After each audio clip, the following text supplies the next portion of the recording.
Good morning. Am I audible?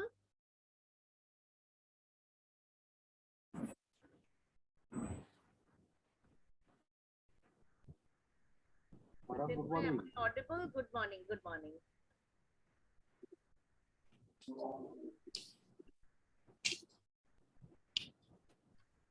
Good morning. Ranjan from USA.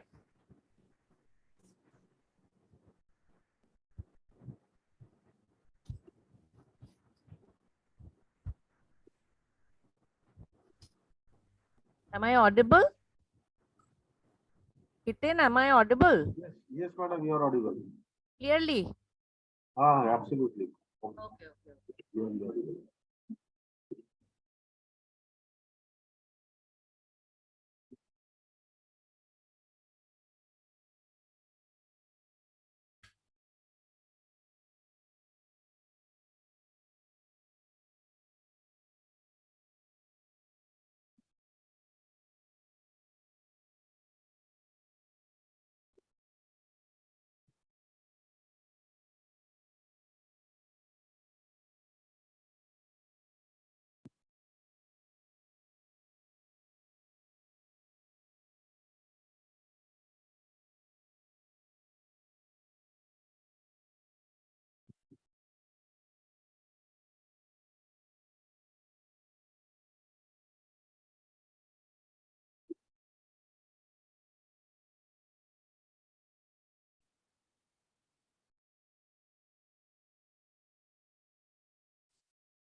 Program will be recorded.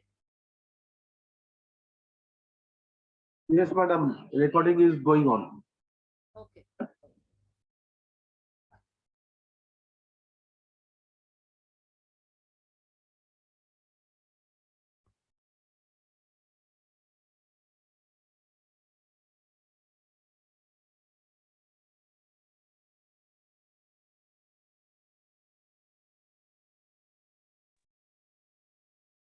What do you think, bro?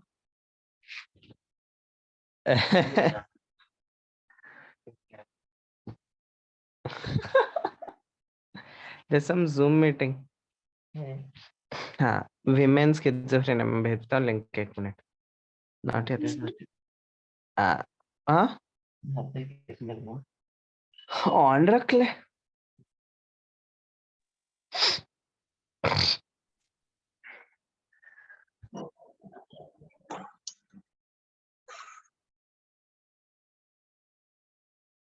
Good morning, Mekhala.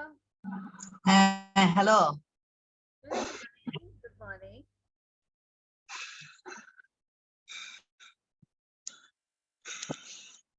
ভালো আছেন? হ্যাঁ, ভালো আছি। How are you? কথা শোনা যাচ্ছে? হ্যাঁ, একদম clearly. Hello. Can you hear me? হ্যাঁ হ্যাঁ হ্যাঁ শোনা যাচ্ছে। আচ্ছা আমি একটু হলো আমার নেটওয়ার্কটা একটু দেখি, একটু আমার মনে হয় একটা বেশি ডাকি। হ্যাঁ, দেখে নাও।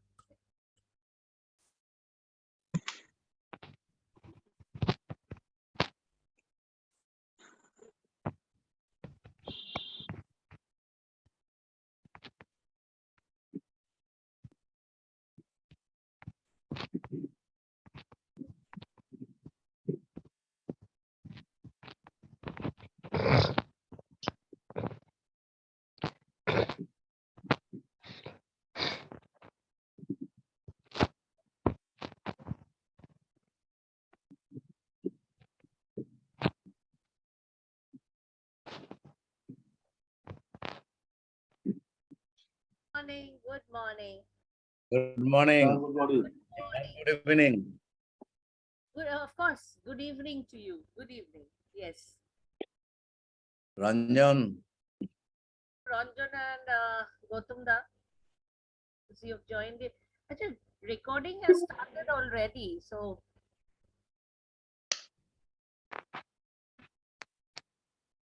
They can start record after some. October 11, between October 11 and October 13th in Melbourne. So if anyone has an interest in women's mental health, please by all means come. It's the first Asia Pacific conference, which I'm hosting in Melbourne. how lovely. If we could get the details, ma'am, then Yes, I'm going I'll to send, spread the I'll word. send, yes, Yes. I'll send you a flyer so you can then distribute it to your colleagues. Of course, will do. Yes. So we have Dr. Mekhala Sarkar. Hello, good Hi. morning. Good Morning. morning. Who is joining from Bangladesh. Yes. Yes. And Professor Indira Sharma, I think she's joining from Kochi.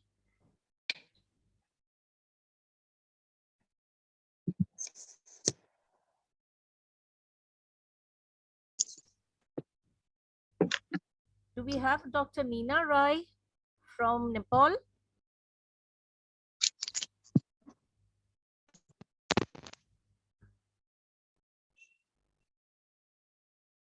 Professor Indira Sharma also joined. Just call Prabha, ma'am. Please.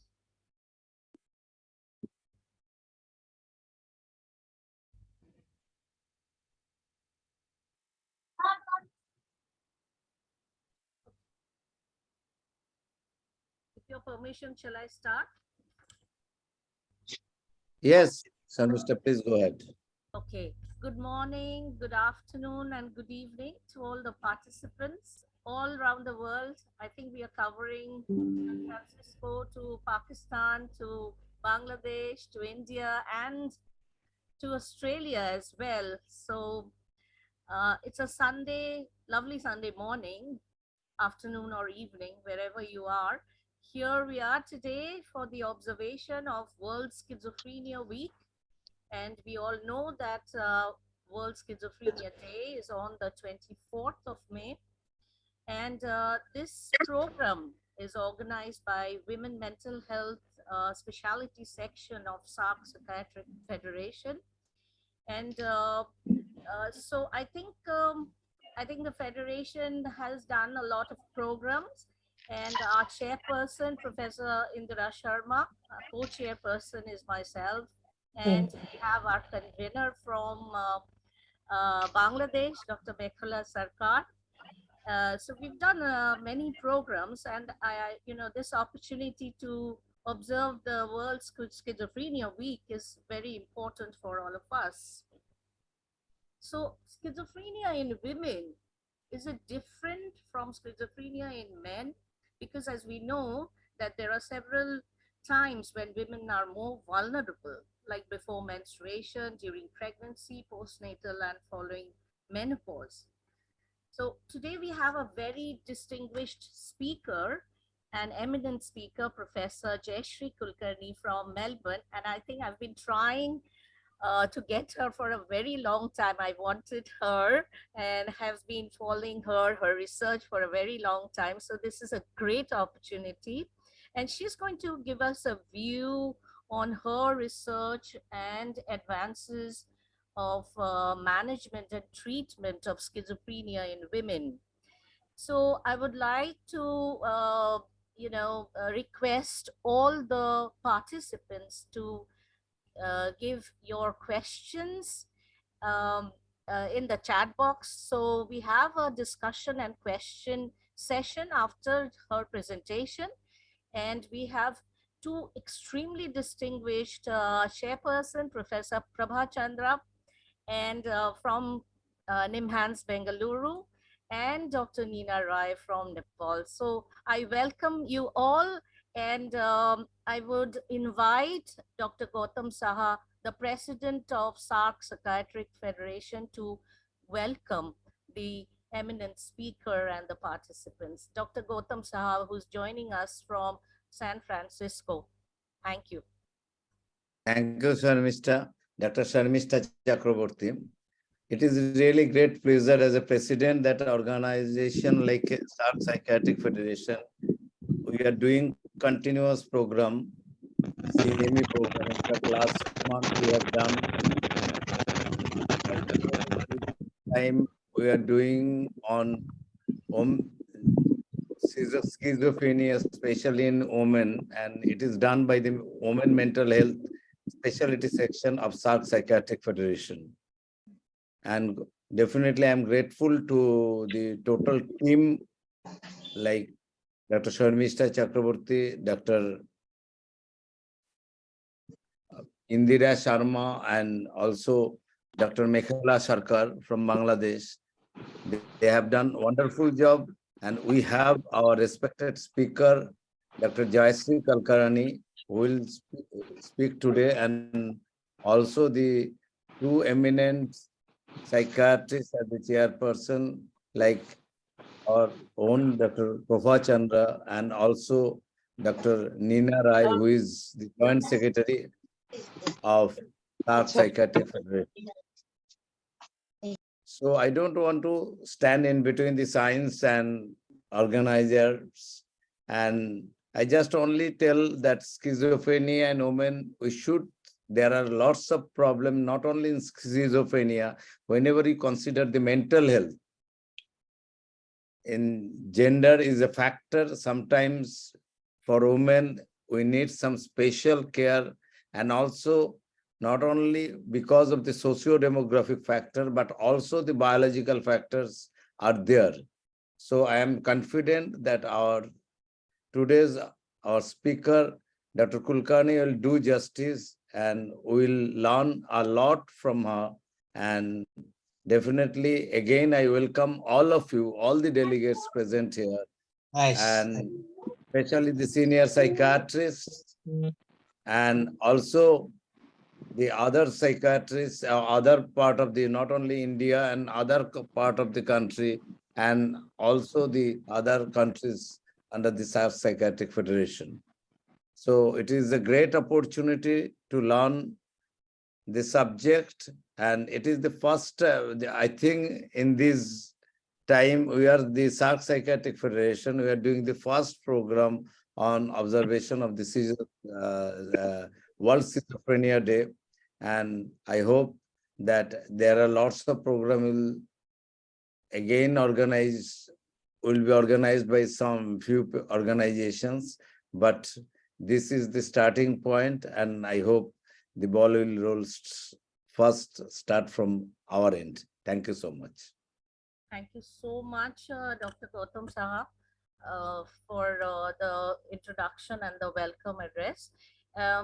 Now we quickly go on to Professor Indira Sharma, the chairperson of Women Mental Health Speciality of SAARC Psychiatric Federation. And we know Professor Indira Sharma is the Professor Emeritus, and she has been the past president of Indian Psychiatric Society. And she is very passionate about women mental health, and we've done a lot of program with lot of hot topics of women mental health. I welcome Professor Indira Sharma and would ask her to introduce the topic of women mental health in schizophrenia. Professor Indira Sharma.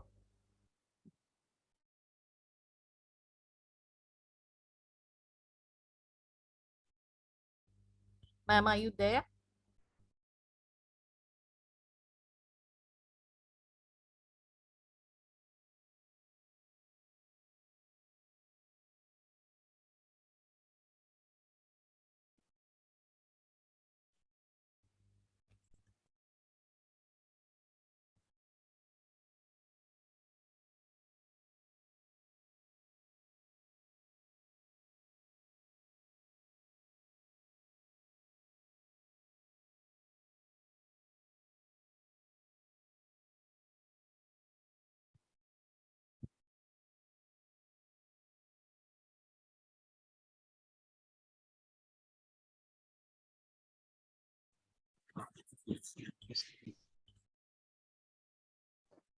I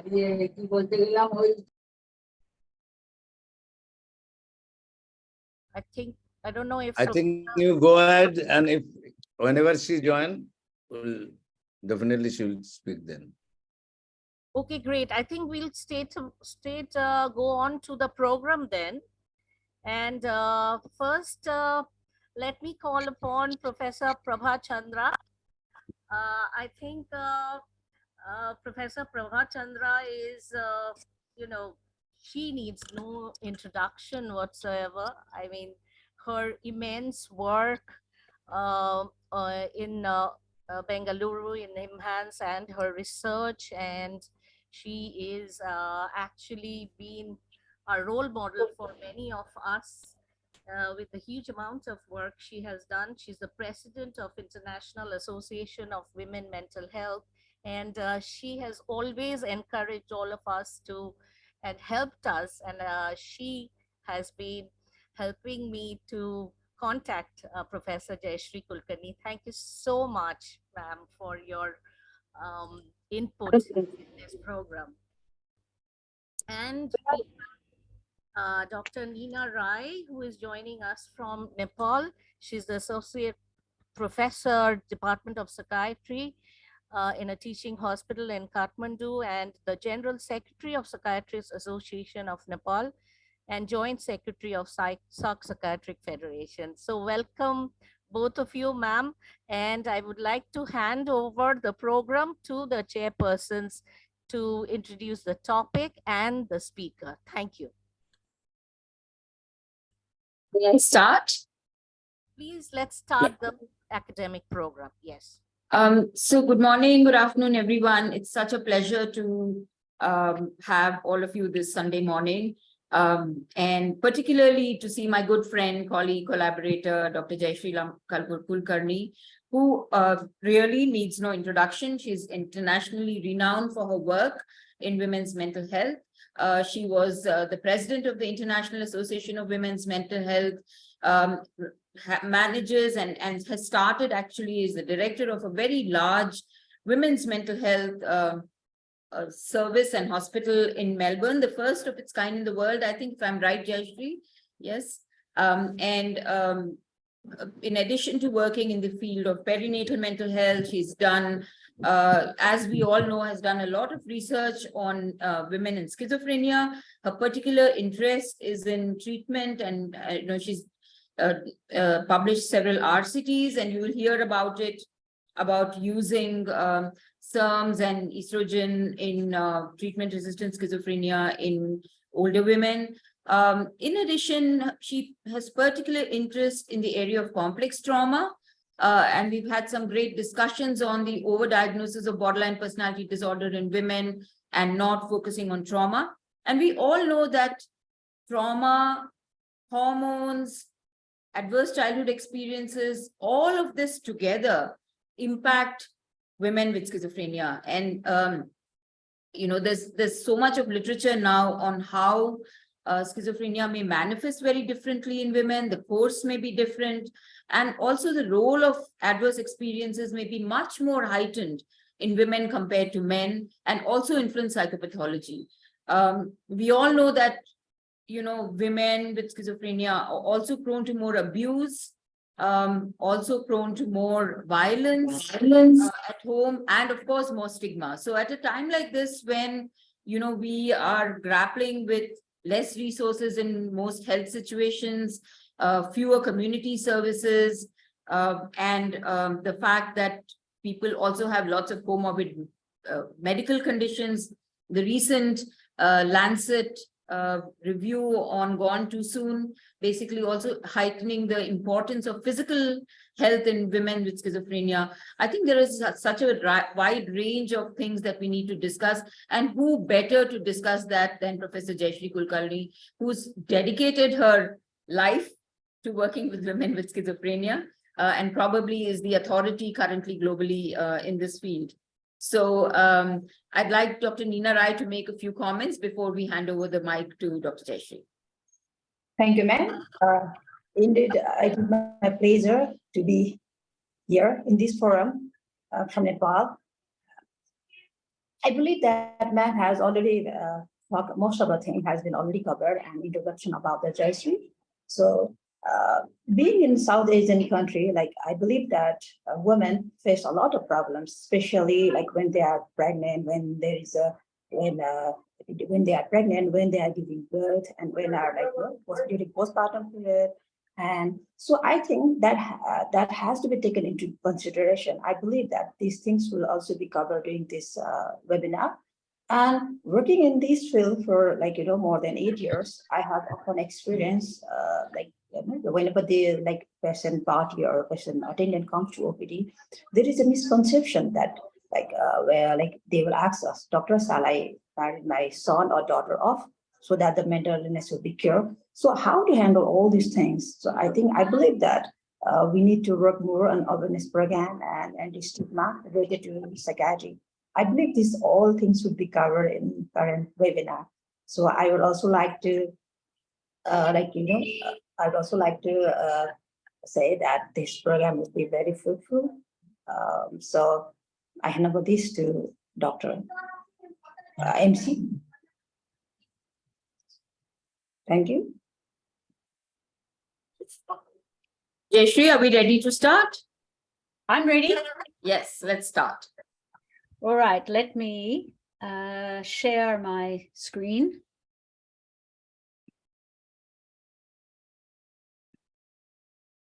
Okay, so everybody can see that? Yes, yes. Okay. Yes. So first of all, thank you very much to the members of the SAARC Federation. And in particular, thank you to Dr. Chakrabarti, who has worked very hard to organize what I'm sure is a truly wonderful experience for us all, and takes a lot of work to make something like this work. I would also like to acknowledge all of my colleagues, in particular in the area of women's mental health, who it's been my great pleasure to work with and alongside with for many years. So this is the topic I was given, women and schizophrenia. And just as Dr. Prabha Chandra said, I am now have introduced a new centre called Her Centre Australia. Her stands for Health, Education and Research. This is a formal Monash University centre, which is my university. And we have two main collaborators, Alfred Health and the private hospital, Kulkarni Health. The patrons for our centre are Her Excellency, the Honourable Linda Dessau, the Governor of Victoria, and Mr. Howard, her husband. The aims of the centre are to provide health services, education and research. So that is where HER, her, comes from, all in women's mental health. We provide this in a multidisciplinary manner with co-design and input from women who actually have the conditions that we talk about. We do take an inclusive approach and consider the term woman or women to include any who identify as such.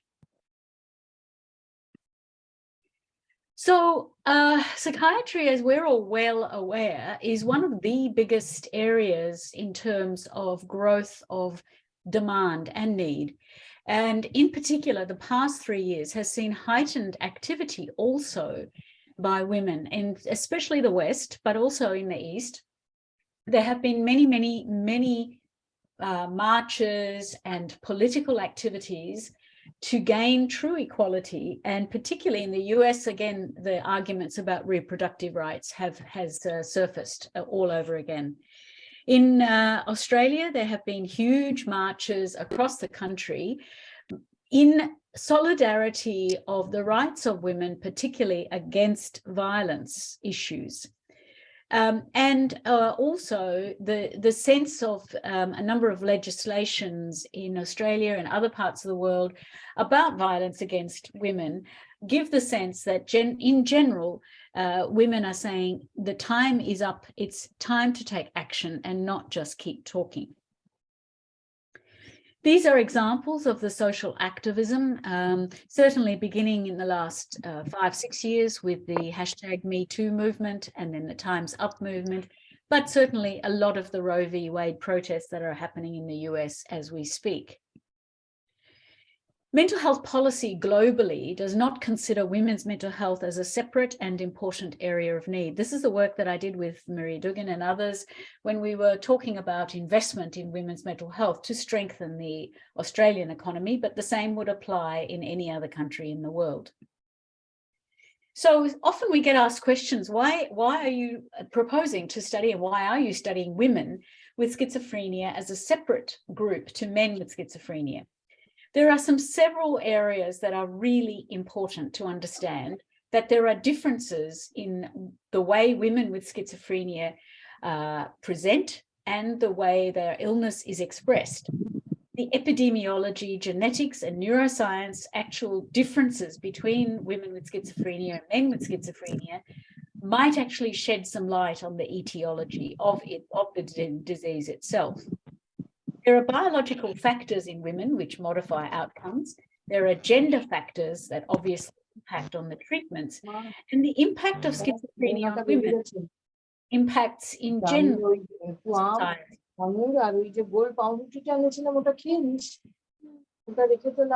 Hello, please mute yourself. Except speaker, please mute everyone. Thank you. Please Okay. continue. So when we look at women and schizophrenia, I could be here talking to you for many hours. But what I've decided to do is talk on these specific topics and then take the questions to see if there are other things that people want to discuss. So the common symptoms of psychosis in women include auditory hallucinations, and I would urge everybody to take note of the content of the hallucinations. In too many times when one is rushing through a history for a patient, it is often the case that somebody will say, do you hear voices, or ask the family if they note that the patient is obviously responding to auditory hallucinations, and then just tick that box. They're not actually writing what is the content of the hallucinations.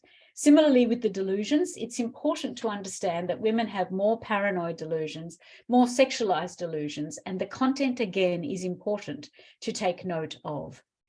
By and large, interestingly, women are thought to express more hostile behaviors, but that's not violence, that's actual interpersonal hostility, which can make treatment somewhat challenging. There is also formal thought disorder, where the thoughts are obviously not coming out in speech that is coherent. And importantly, in women, there is very often accompanying depression and anxiety symptoms. In fact, so much so that the psychosis symptoms can sometimes be lost in a very significant depression and anxiety. By and large, women experience fewer negative symptoms of schizophrenia. So, gender and stigma is a really important area. And I was very fortunate to meet Dr. Thara some time back in Chennai. And her work is quoted throughout the world as the leader in the area of gender and stigma. There's also some other authors such as Shankar who are also very famous in this area. And this is a particular quotes about gender for women who have schizophrenia in India. So I specifically put these ones in because they're much more relevant to this audience. So an example is that a woman said, my husband left me because I am mentally ill. When I was pregnant, my in-laws got an abortion done for me, saying the children will also be mentally ill. Another patient said, my relatives are not prepared to offer any girl within our family itself for my marriage, as they feel the offspring may suffer. Many people approach me for marriage, then they don't come back. Now I feel either I have to get married to a person with a mental illness, or to an elderly person as age is catching up with me. And again, these are two authors, or two quotes from authors who have done work within India. The stigma does still remain a major stress. And in turn, the stress of the stigma makes recovery much more difficult for people with schizophrenia. So it's an added burden that hampers good recovery. So turning to another point, the epidemiological basis for gender differences in schizophrenia is present still. Women are several years older than men at first admission for treatment of schizophrenia. The common picture is for a young man who presents between 16 and 19 years of age, whereas the first time presentation for a woman may well be in her mid-20s to even 30s. And this review that's quite old now showed that finding still to hold true, and it was repeated in recent times. So a number of studies have established this onset in age difference between the genders. There is a transcultural stability so that a person who experiences schizophrenia in one part of the world may well have the same symptoms as a person who is experiencing schizophrenia in another part of the world. Now, that's important because it does tend to suggest that there's a biological particular causality for this illness, rather than it purely being a reaction to what is happening in the environment. The other interesting and important thing for women is that there is a second peak in the age of onset for women between 45 and 49 years. So the first peak is with the first onset in the late 20s or mid to late 20s, and then a second peak between 45 and 49. For men, there's really one big peak between 16 and 19, but no second peak. And that is important because that gives us some clues about the role of menopause, which I will describe later. The course of illness and the psychopathology is also important. Women are found, as I said, to have fewer negative symptoms and overall a better response to antipsychotic drugs. Women are described as having a greater depression or mania component to the psychosis, and paranoid symptoms are more common. The psychosocial stressors such as domestic violence, abusive behavior from family members definitely impact much more on women with schizophrenia compared to men with schizophrenia. So the current causes in terms of neurobiology, causes of schizophrenia really haven't changed that much. We're still in these four domains: the neurotransmitter or neurochemistry changes, with either an excess or deficiency of dopamine, serotonin, and glutamate, and then other theories implicating aspartate, glycine, gamma-aminobutyric acid are all part of the neurochemistry problems in people with schizophrenia. The neuropathological changes are now, after a very, in the early stages, in the late 90s, 1990s, there was a lot of focus on neuropathology, but not much of that has actually become apparent as the cause of the illness. It's much more likely that with chronic illness and with chronic treatment that in fact the neuropathology changes. But what is standing true in terms of the early onset and the acute sort of causes is the neuropathological changes that happen early, which is an increase in the size of the third and lateral ventricles and a smaller medial temporal lobe. There are many neurocircuitry changes, and as we have got more technology to look at the white matter, for example, with diffusion tensor imaging and other technologies, we have discovered that the changes in white matter vary depending on the type of delusion, the type of beliefs and cognitions that the patient is experiencing. The neurocircuitry changes are really critical to understand because as we all have neurocircuitry changes depending on what we are learning. If you want to learn a new language, you will repeat the phrases again and again and again until it becomes easily remembered. And in repeating these phrases, you are laying down a new white matter circuit, and then you reinforce that circuit. So similarly, in a patient with a delusional belief, they are reinforcing and reinforcing this fixed false belief that they are being followed, or for example.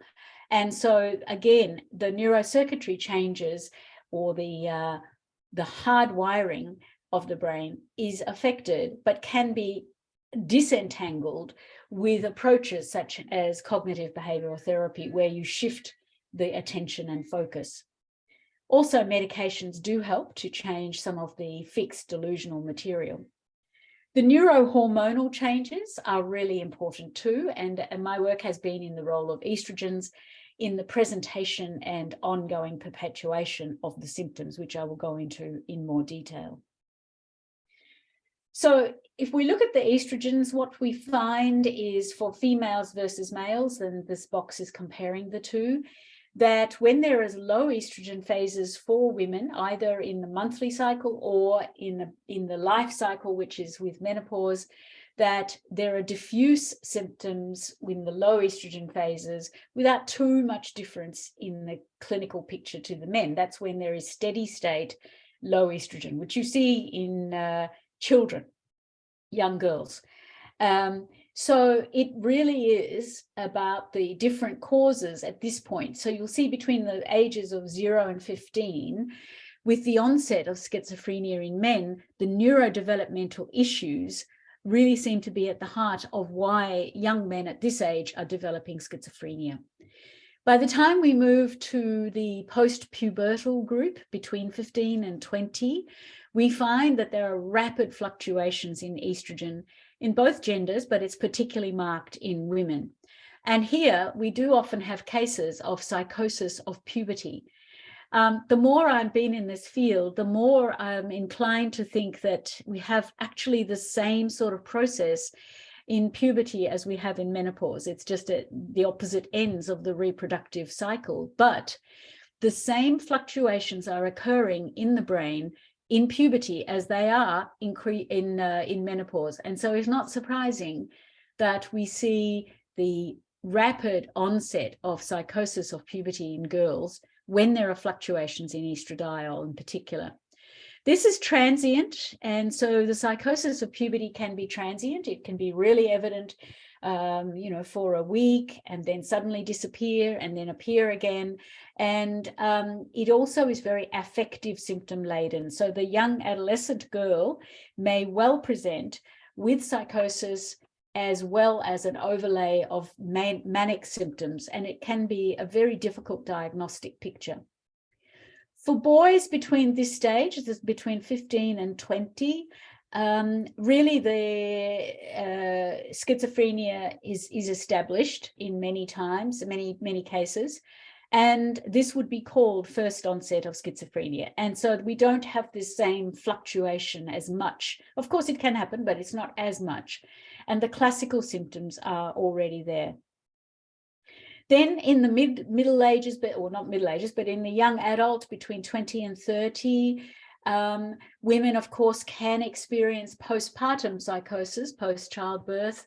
And while it is rare, it is a real issue, and it creates havoc because the treatments are not the same. As well as that, of course, there is a disruption of the bonding between the mother and the baby, which is dreadful. Also at this stage there, as I said, in women, there can be the true schizophrenia onset between 20 and 30. In men, it's not so much between 20 and 30, but more that the schizophrenia course is stabilized.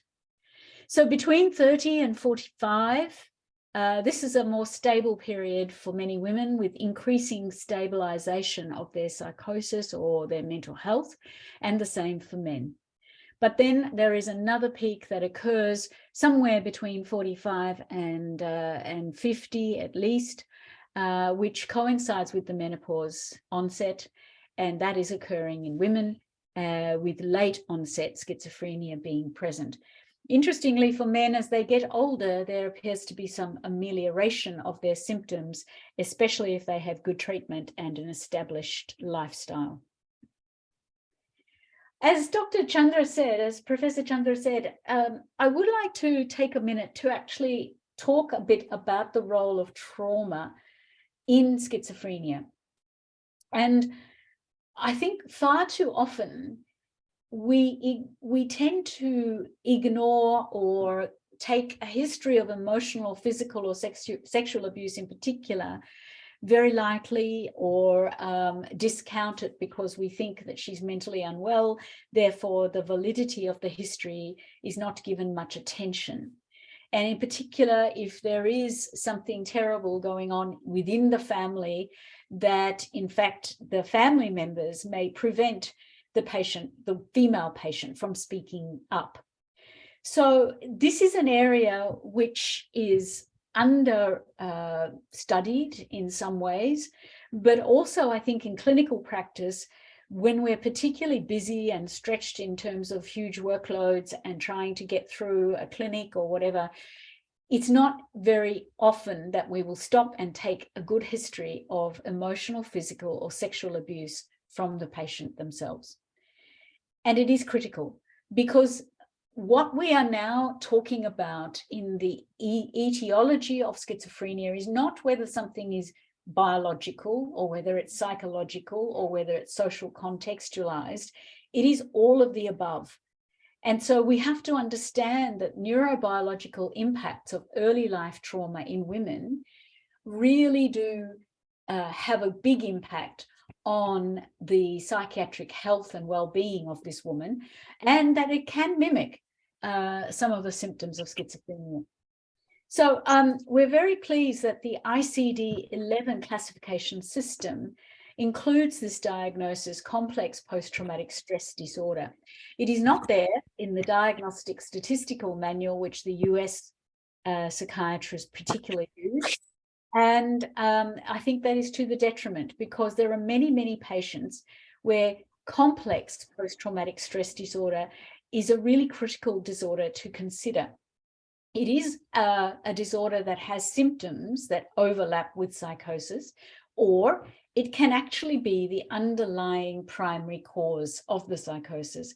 And again, I wish to say that biological, psychological, and social factors are all integrated and have interplay between each other in the presentation and perpetuation of psychotic symptoms in women.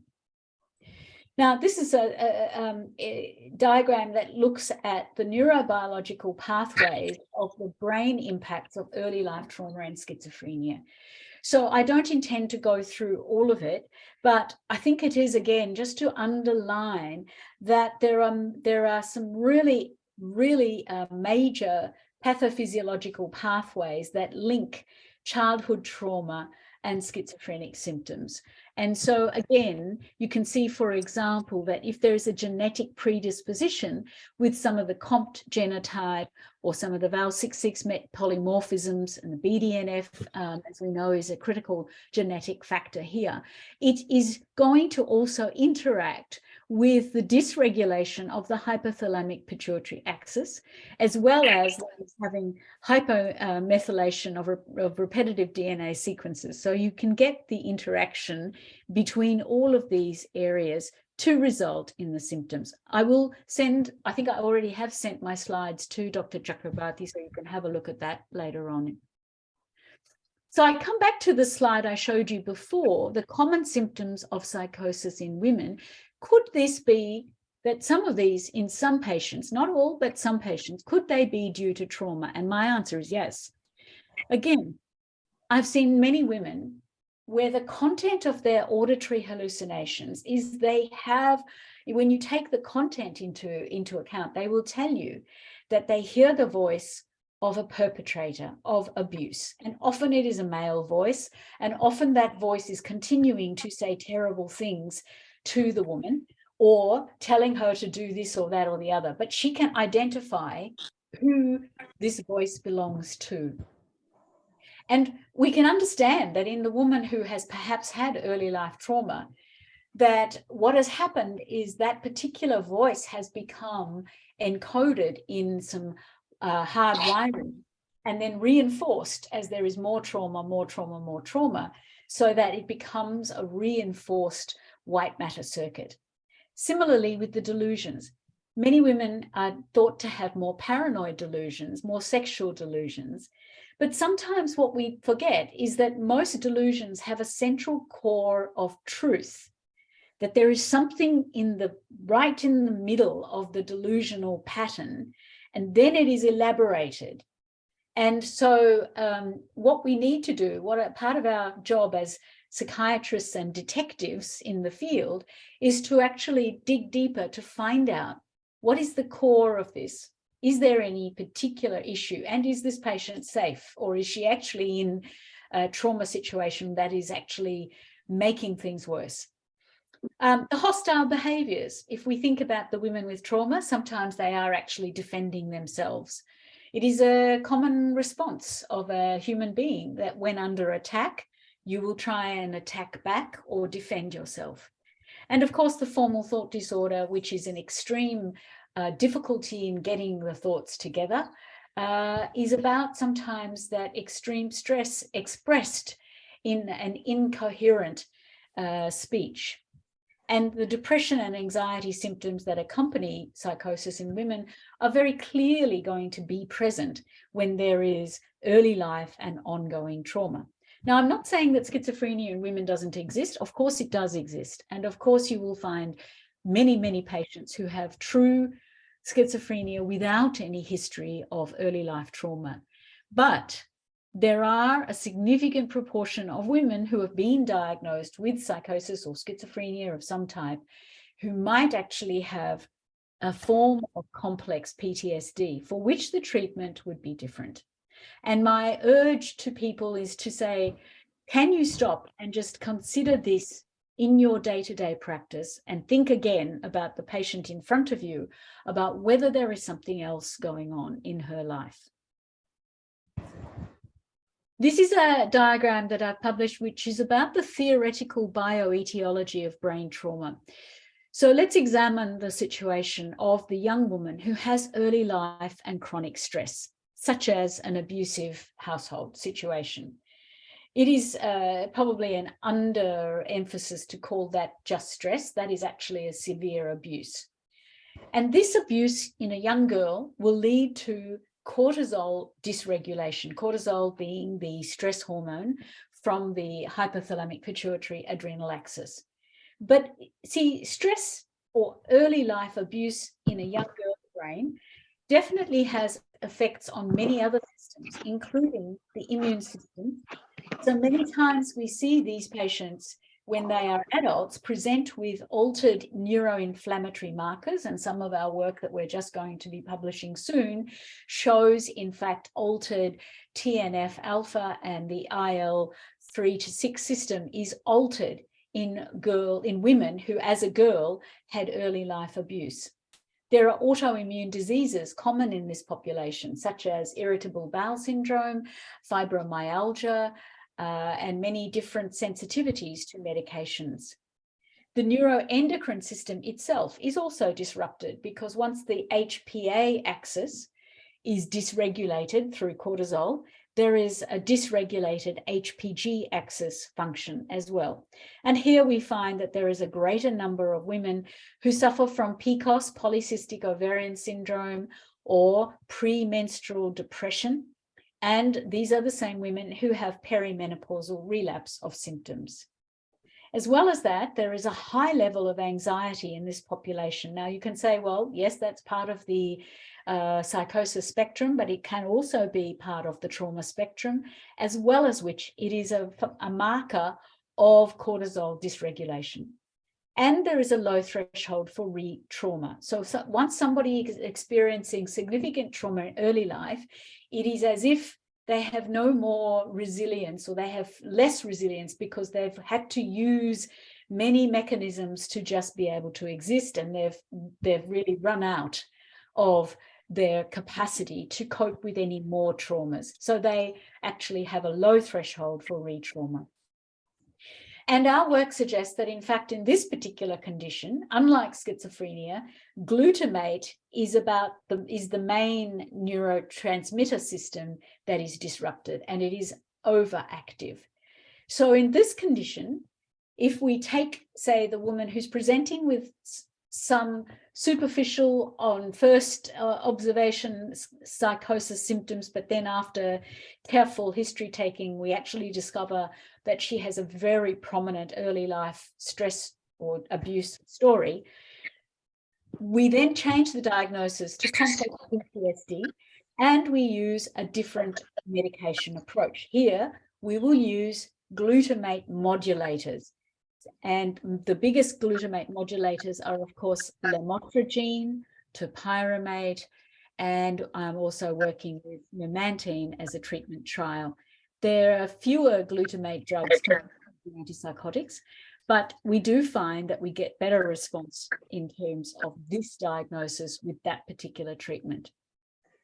So my plea is that in any woman who has schizophrenia, we must adopt a holistic manner to manage her symptoms. This includes consideration of the social, biological, and the psychological factors that all interact with each other to create the poor quality of life for this woman. So I want to turn briefly to some special biological issues in managing women with schizophrenia now. The hormone issues I've alluded to, and it is important that we take these factors into account because estrogen in the brain is a very protective hormone. It has specific effects in most of the neurochemical systems, as well as the neurocircuitry systems that are all positive for mental health. And so what we find is that, in fact, hormonal status, whether somebody is premenstrual or premenopausal or perimenopausal, is actually really significant because that will make their whole mental health systems much worse. And so we found, and I've published on a number of different trials using estrogen products, even a standard oral contraceptive pill with estrogen, or using hormone replacement therapy type standard treatments. But more interestingly and more specifically is a new class of estrogen receptor modulators, the selective estrogen receptor modulators, SERMs, S-E-R-M, a little s, which is a potentially ideal way to combat some of the concerns unique to the management of women with schizophrenia. So, I mean, again, I have published and that paper will give you the references for the trials.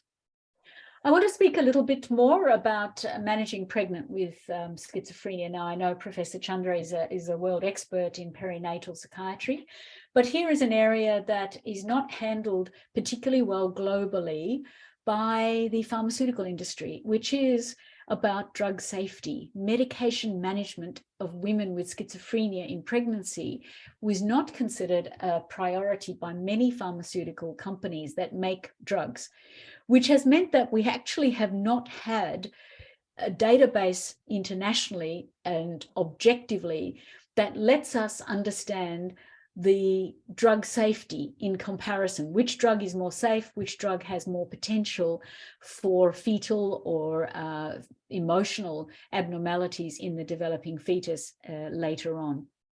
So with that in mind, I set up the National Register of Antipsychotic Medications in Pregnancy in 2005 in Australia. There was colleagues in Massachusetts, Harvard, Massachusetts, who set up a similar registry about 5 years later. And so we are working to hopefully combine the data. But we have the only global register that's still running. The Massachusetts one stopped collecting data. It's a difficult study because Australia has a small population, and then we did this as an observational study where we invited women who were taking antipsychotics, who were pregnant, to be observed during their pregnancy, and then we follow the babies for the first year of the baby's life. And what we're looking for is, we carefully wrote down all the medications. We're looking for which medications are safe to use in pregnancy. None of the pharma industries will give you this particular information. They will give you case reports where there are case reports of fetal abnormalities, but they will not give you like a comparison between drug X and drug Y for safety. So again, overall from my NRAMP study, and we published the first lot of data in 2014, we actually have a few more, we published a few more papers and we have another one in preparation from this database, which only has 350 women. So it's not a huge number of women. But what we have found is that women taking antipsychotics in pregnancy overall do not appear at higher risk, to have a higher risk of stillbirth or miscarriage, but they do have higher rates of elective termination of the pregnancy. So, you know, something is making their decision to have a termination, and that can be sometimes because they fear that either their own illness or the medications for the treatment of their illness will result in some abnormality in the baby. Now, it does not appear overall that that is correct, but there is a small chance of some congenital malformations in babies exposed to atypical antipsychotics in utero. But these differences don't reach statistical significance when compared with general population rates. So I think that still stands, that what we're saying is it's not so much the medication that they're taking in pregnancy, but again, it may be that there are other factors at play. Having said that, there are some black box drugs that we never use, which is sodium valproate. Sodium valproate, or Epilim in this country, has a black box warning, do not use in pregnancy. Any woman who is taking clozapine, which is, of course, as we know, a treatment that is pretty much for treatment-resistant schizophrenia, there is a great need for increased monitoring. This is the drug we worry about the most, because in the physically healthy patient, clozapine is associated with cardiomyopathy, with bone marrow changes, which can be white cell neutropenias and other white cell problems. Very quickly, it can happen as well. So this is a worrying drug in the physically healthy population. It is even more worrying in the pregnant population. The atypical antipsychotics, such as risperidone, olanzapine, quetiapine, all increase the risk of gestational diabetes mellitus in the mother. So we have actually managed to get the antenatal screening tools here to make sure that there is a test for gestational diabetes at week 10 of the pregnancy. So that is a GTT test, glucose tolerance test, because there is a higher risk. Now, we know that, for example, in India, there is a very high risk of, or there is a very high incidence of diabetes. So it would not take too much to think that somebody who's pregnant and taking an atypical antipsychotic has a much greater risk of gestational diabetes, which in turn predisposes the woman to diabetes later in life, as well as having effects on the baby, with large babies, with alterations in the baby's capacity for blood glucose stabilization. The other drug is lithium. There are still some concerns when lithium is given in the first trimester regarding cardiac development. We have been backwards and forwards with this. It was a long-standing belief that lithium was not a good drug in pregnancy, particularly first trimester. And then there was some evidence that went the other way. But now, again, we have some evidence to suggest that there are some concerns.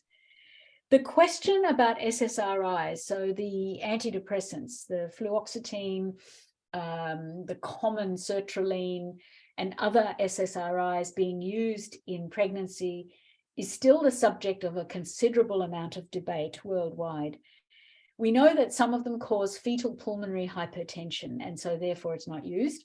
But the question about the rising autism and ADHD prevalence in Western countries, sorry, I don't know what the figures are in India, but there is a concern that could this be related to the use of SSRIs in pregnancy, that the child then develops at school age difficulties with concentration and intellectual development. This debate is still happening in many circles, and we have not got a resolution to that. So in general management terms, what we recommend is that antipsychotic medication discontinuation in pregnancy greatly increases the risk of relapse of psychosis. So it's not good in pregnancy to be going up and down and on and off medication. It's better to keep the medication stable. Why? Because in pregnancy, there are changes in dilution factors, there are changes in renal function, liver function, and so it becomes very difficult to stabilize the medication dosing.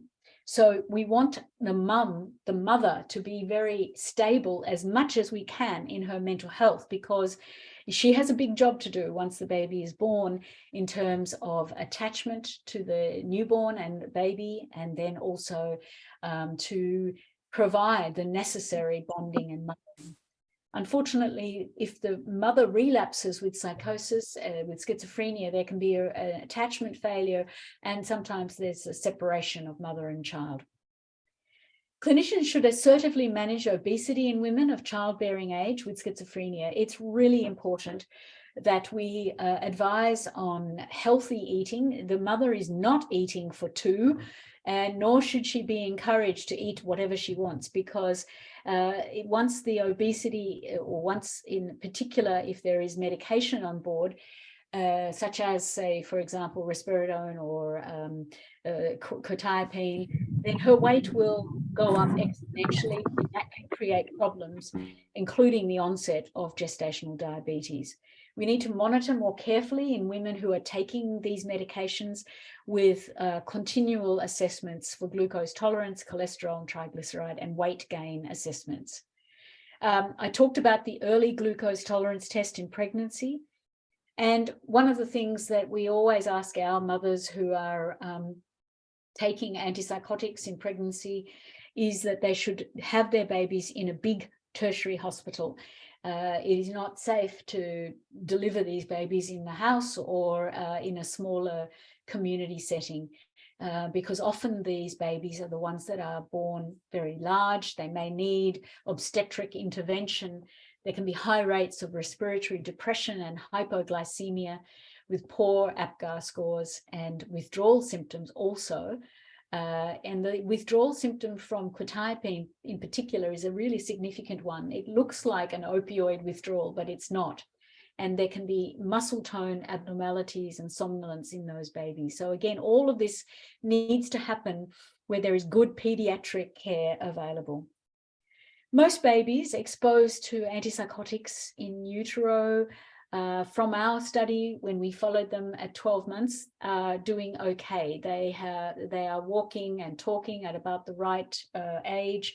They have also good motor development. But what I can't tell you about is, because our study finished at 12 months, I cannot tell you about their performance once they reach school age in terms of emotional, social or behavioral outcomes.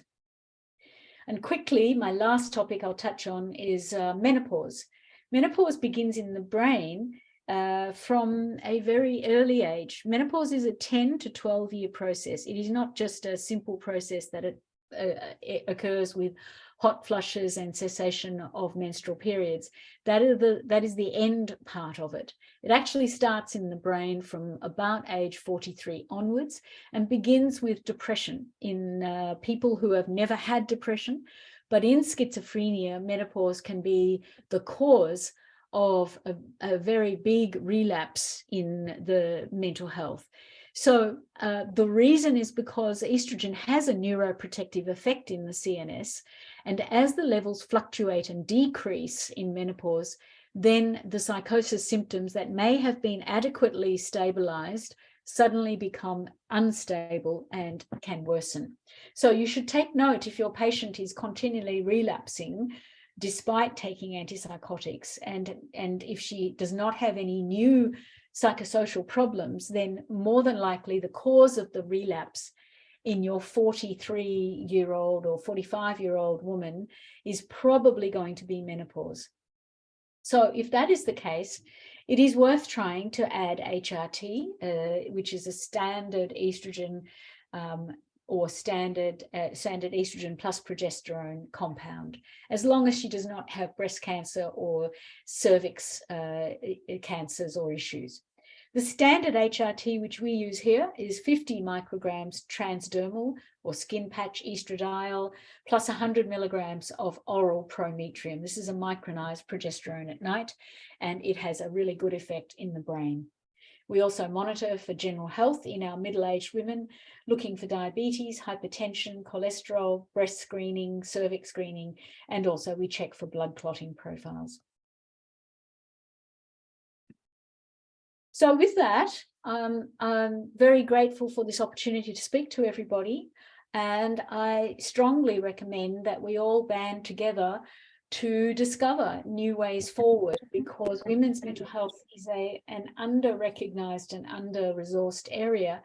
And in actual fact, women make up more than half the population who experience mental health. And so as a global community, we cannot afford for women to have a poor quality of life, which reflects on the next generation as well as every other part of our society. So thank you very much for your attention. Thank you, Jayashri, for that, fantastic talk, and as usual, covering such a lot of very complex concepts and data in a short while. I'm sure all of the people who have logged in really valued so many deep insights. There are lots of questions, if you're okay. Yes. So let me sort of scroll through and see. There's interestingly, some questions from Australia. So okay, that's great. So some of the questions are about, I'll start from below. Some questions about SERMs, whether there's evidence that low estrogen is associated with more negative and cognitive symptoms, and can SERMs be used for more negative symptoms? And the second question about that is, what is the real world effectiveness and your personal experiencing in using SERMs as augmenting agents in schizophrenia? Okay, so I'll take the first question, which was low dose estrogen. And so again, there are varying types of estrogen. So if we talk about low dose estradiol, which is the purest form of estrogen, that doesn't really make it worse in negative symptoms. That was coming from behavioral animal studies, and it actually doesn't hold true in the human population. Yes, of course, with bigger doses, you get bigger effects in brain outcomes. So there's a certain, you have to cross the blood-brain barrier. So with pure estradiol, even a 25 microgram pure estradiol transdermal delivery will give enough estrogen to the brain. But very low dose Premarin, for example, is a conjugated estrogen. It will not cross the blood-brain barrier, and that's where it's not going to have an effect. So we do use low dose estrogen as long as it's a pure form, but depending on what we're treating, we might go to a bigger dose. The SERM question is a really important, well, the whole area of SERMs are very important because they bypass the issues of breast cancer or breast tumors and ovary and uterine tumors, because they are working selectively on the beta receptors in the brain and also in the bone. So in our studies, we're now up to the third group of SERMs.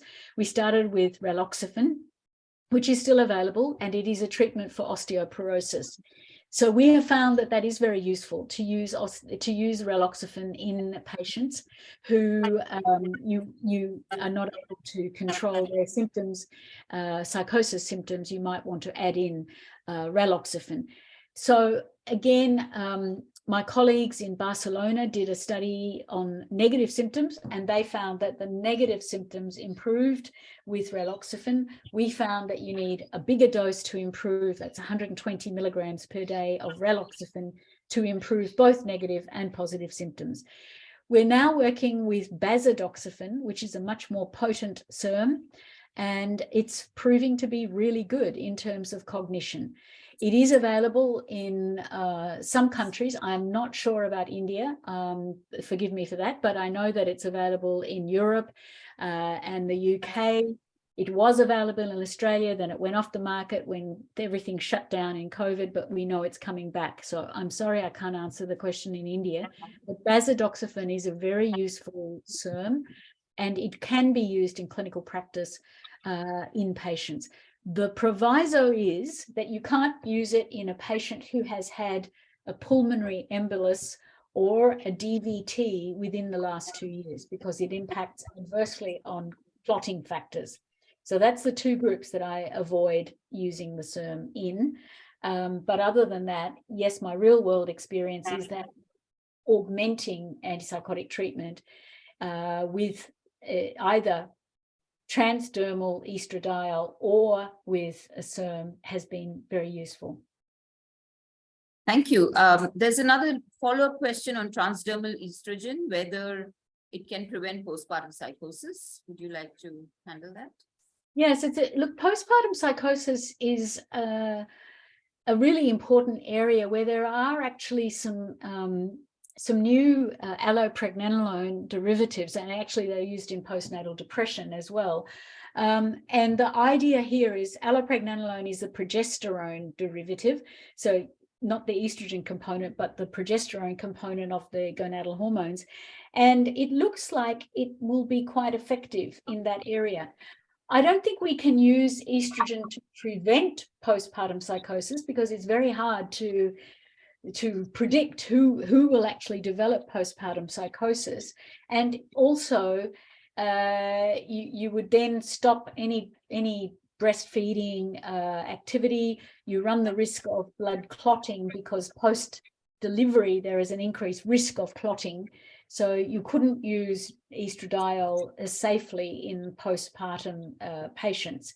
So I'm looking very hopefully at the allopregnanolone derivatives. We know that there are 2 on the market already, and there are at least 3 other ones in the pipeline. So look to that group, because I think they will be a really good boon for the postnatal psychosis and the postnatal depression patient. Jayashri, there's some questions on what contraception would you suggest to women with schizophrenia? Are there any contraceptives that we need to avoid? That's number one. And the second is, a very intelligent question, that if you have a strong family history of schizophrenia in a woman, around the pre or perimenopause, would you start sort of, early assessment or even early management, like in early interventions, which are done for schizophrenia in men or younger populations? So contraception and early intervention. So let me take the early intervention question first. Yes, absolutely. We think early intervention is only for the youth, but in actual fact, early intervention in our areas is in menopause as well. And so that's really important, because if you can intervene there, then you prevent trajectory into dementias and all sorts of other terrible old age problems. And, it's really critical that we prevent some of the preventable issues. So I do think that thinking about hormonal strategies in menopause are really important for the brain. There have been some papers that have looked at, there've actually been some good studies looking at the correlation, decreasing dementia with using estrogen in menopausal women. So big strong tick for that particular suggestion. The contraceptive story is really important, that if you're going to use contraception in your patients, try to use a combined contraceptive, so where there is some estrogen and progesterone. Some of the progesterone only contraceptives, whether it's the Implanon, which is the rod that's placed under the skin, or whether it is the Mirena IUD, these are progesterone only contraceptives, and they actually have a depressive and worse impact on the brain. So it's the type of progesterone that's the problem there. So we tend to always make sure that we have the neuroprotective element of estrogen in the contraceptive as well as the progesterone. So I would say go for a better combined oral contraceptive pill. There's some questions about, lots of questions on menopause, which I think you've addressed. Some concern about using sex hormones, estrogen particularly, in perimenopausal women and the risk of in women with schizophrenia and the risk of breast cancer and uterine cancers? Is there something that we need to be concerned about? Yeah, so in 2001, the Women's Health Initiative study made big headlines around the world. And this has been one of the terrible wrong messages that was sent to the world's general media. Since then, there has been a lot of work looking at the data again and again and again, and it is not the risk that was originally thought to be about breast cancer, uterine or ovarian cancer from estrogen, okay? The breast cancer story remains in the genetic field and also some lifestyle. So for example, obesity. So obesity plus a family history of breast cancer is probably the worst combination. That is going to end up in a disaster for the woman, okay?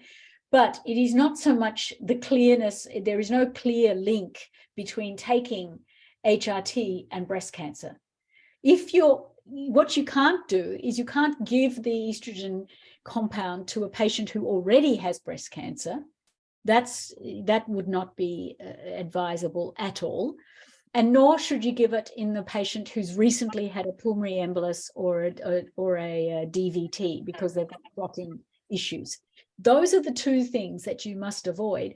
I do take a family history of breast cancer in all my female patients. And if I find that there is mother, aunt, sister, 3 different relatives, and especially if the mother has developed breast cancer before the age of 50, then I would worry. And in my situation, I send the patient off for genetic testing and looking for the BRCA gene too, and also some other particular breast cancer genes.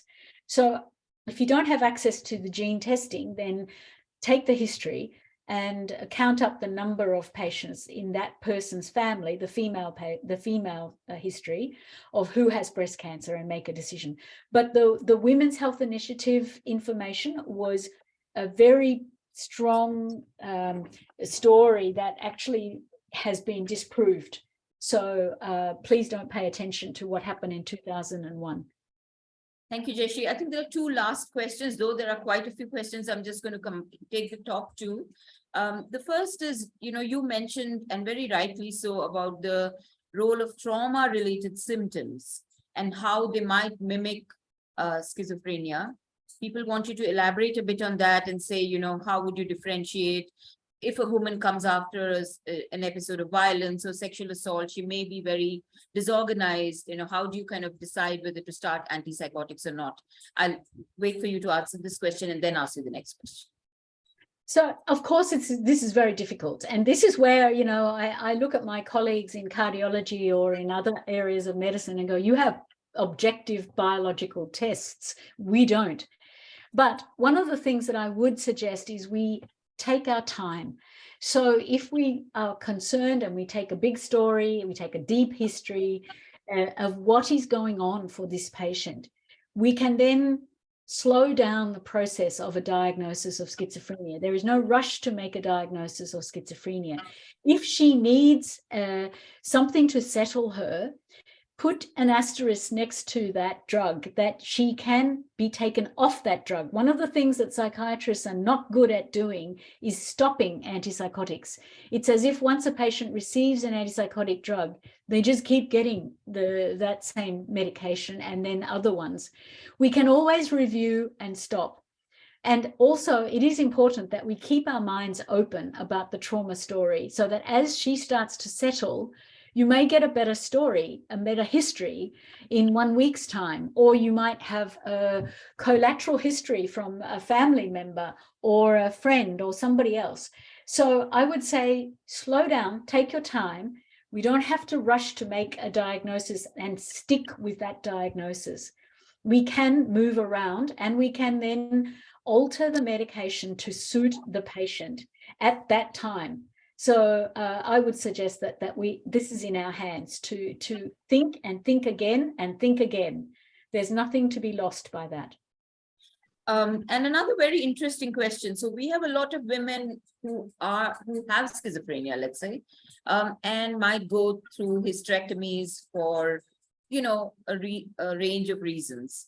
What kind of protective advice do we need to give them if they go through, let's say, surgical menopause? Because it's not something, like you very rightly put, Jayashri, I think we don't pay enough attention to women's health when we're talking to women with mental health problems. We kind of isolate schizophrenia or affective disorder without realizing that they are part of a big whole. So, so what kind of advice would you like to give, or, check, like you said, very importantly, check for family history of breast cancer, uterine cancer in women with schizophrenia. So similarly, is there something that we need to talk to women before they go through a hysterectomy?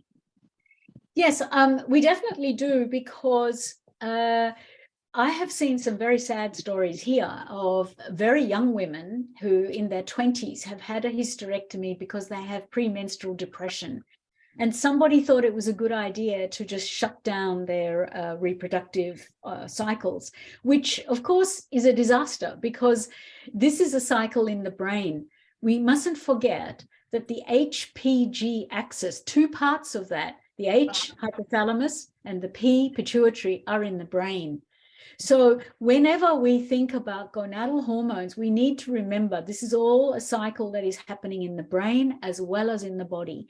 So for a woman to have a hysterectomy, a surgical hysterectomy, hysterectomy usually ends up with, especially in the 35 or 40-year-old, with a sort of premature menopause, because often what happens is the removal of the uterus can impact on the ovarian blood supply as well. And more often than not, it does. And that can send quite a major signal to shut down the HPG axis. And then you have a problem that the patient can have significant hypoestrogenism, which leads to worsening mental health. So in a woman who has a hysterectomy, we need to warn her about that. She may have a relapse in her mental ill health, or we need to, if it's possible physically, to replace the hormones and give her a combination of estradiol and also progestin, because otherwise her HPG axis will determine worsening mental ill health. And that's not fair to the patient. So yes, it is very important to think about the holistic approach for women, which includes physical, mental, and their social context for their health. Thank you, Jayashri. I think that was, you probably answered all questions during the talk as well as later. And I think there's been huge interest in the area, and I think lots of ideas for future research. All of us have been taking down notes.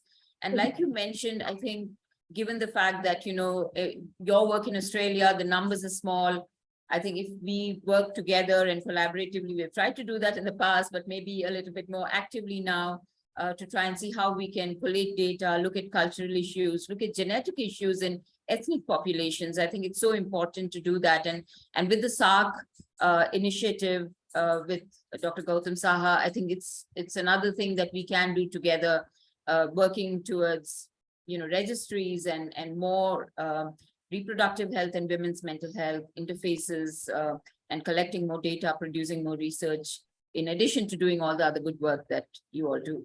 So I'm going to hand over now to Dr. Neena Rai for her comments. Thank you, Professor Kulkarni. It was a wonderful presentation. It was quite informative, and it was a very, fruitful one. So within a short span of time, you could cover almost everything, I would say, starting from the affective symptoms to, role of exposure in psychosis. And also you have also talked about schizophrenia and pregnancy, the things that has to be taken into consideration, the drugs that are safe, that are not, some drugs that has to be taken with cautiously. And also you have mentioned about the risks to the baby, and how to monitor and also discontinuation of medication during that pregnancy period that has been highlighted. And you have also talked about the menopause and schizophrenia. So overall, I would say it was a wonderful presentation personally. So I would like to congratulate you and to whole team as well. So thank you very much. Now I hand over this to our MC, Dr. Chakrabarti. Over to you. Thank you so much. Dr. Chakrabarti. As usual, as expected. It was such an excellent, and but then of course, we are not done yet because we need more information, and I think more sessions from you would be great. I would request our chairperson, Professor Indira Sharma. I think she had some connection issues, and she was supposed to do the introduction. So Emeritus Professor Indira Sharma, who is the chairperson of Women Mental Health Speciality Section of SAARC Psychiatric Federation. Professor Indira Sharma, please. Yes, ma'am, start.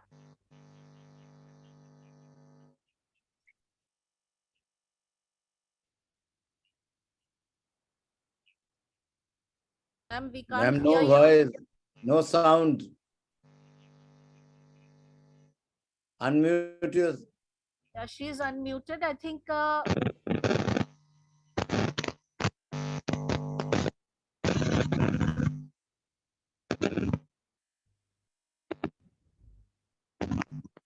your speaker is not working, ma'am. Microphone problem, I think. Yes, connection issues, I think. Ma'am, you're not audible at the moment.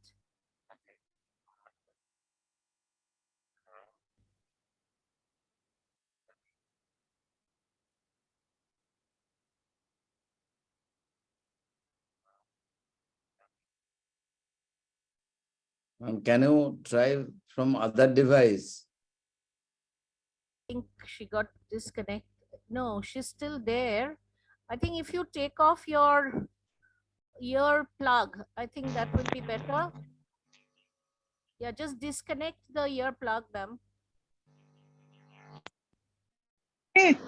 Yes, you're audible. Yes. Can you hear me? Yes, ma'am. Yes, You're yes, ma'am. Okay, I just want to mention one point, and it has been an excellent presentation. But when we deal with women during pregnancy and during the antenatal period and after, I think in addition to the drugs, the social support is very important. And the role of the in-laws and the husband is very important.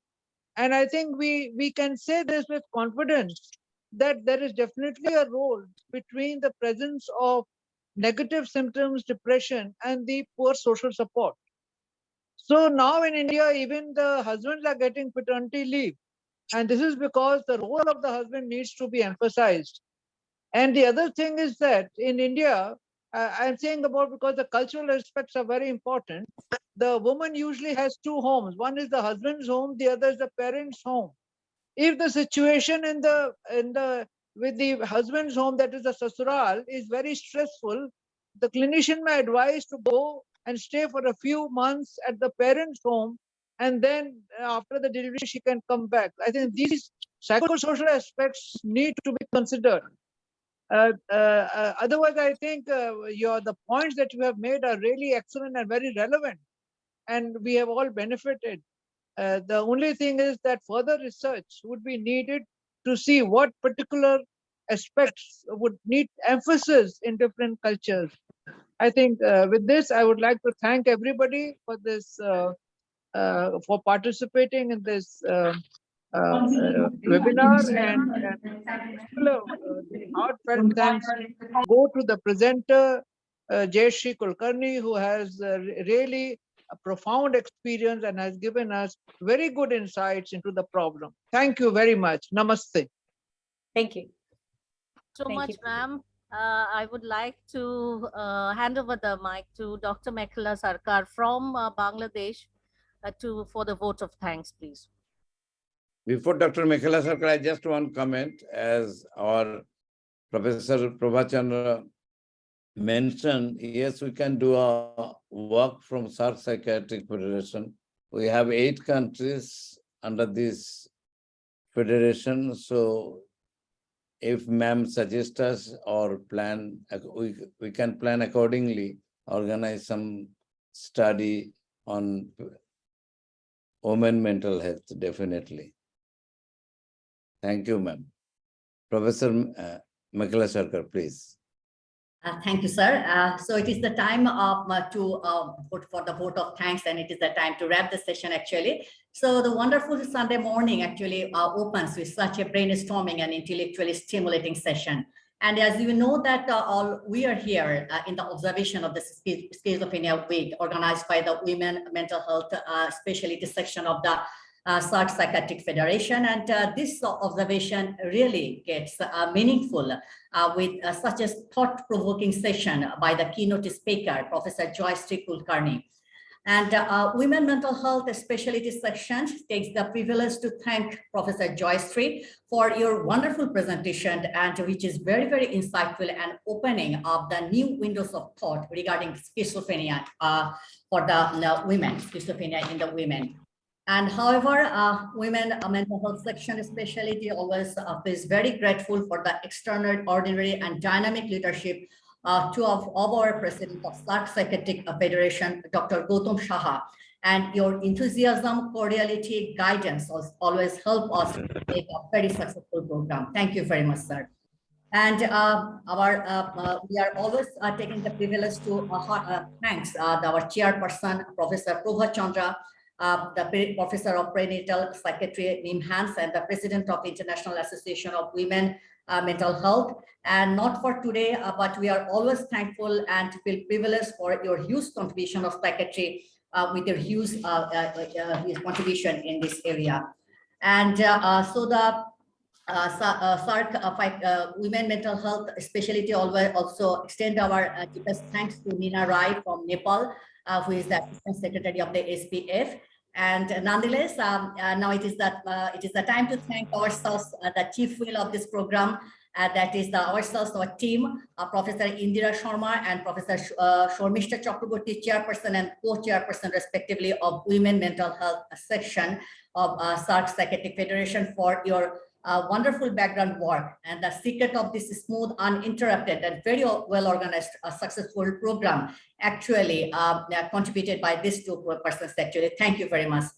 And last but not for the least, thanks all the participants for your active participation, your intellectual input, and also the very interesting and intelligent questions, which actually makes the session, make the program really very interesting and very successful. And without you, actually, all the discussion and everything will be meaningless. Thank you very much from all participants from the different countries. And as Dr. Gautam Saha said, our president said that we can think of some studies and the research work through this session, and we can think and that this platform could make something new, open some new area. So thanking the technical team, I do like to close the session. Thank you very much on behalf of Dr. Mekhala Sarkar. Thank you very much. Thank you. Thank you So Jayashri. much. We'd like to end the program. Thank you. Thank you. Thanks also to the Mr. Hitanmoy Bonik and the Torrent Pharma for logistics support. Of course. Thank you, Hitanmoy, so much. Thank you. Thank you, sir. Thank you. We are always there.